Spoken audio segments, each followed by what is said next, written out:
ඒ මල්ලි ඇපල් ගෙඩි පහක් ගෙනාව පහෙන් එකයිනේ තියෙන්නේ. ඉතුරු කරලා තියෙන මේ හිම්බිච්ච ඇපල් ගෙඩිය. ඉතින් මට කියන්නේ.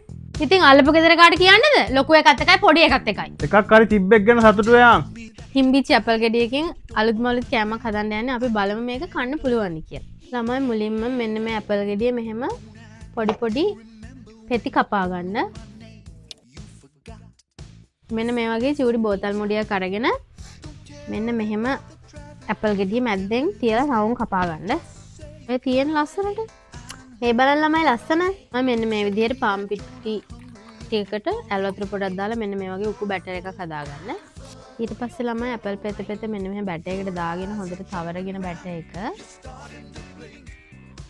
තෙල් වල දාලා බෙද ගන්න ඕනේ. මේ වගේ කලයක කවුම් බා ගන්න.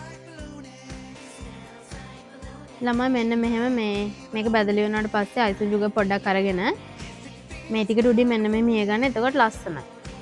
අපි දැන් කාලා මේක රස කොහොමද කියලා. ඇත්තටම රසයි ළමයි.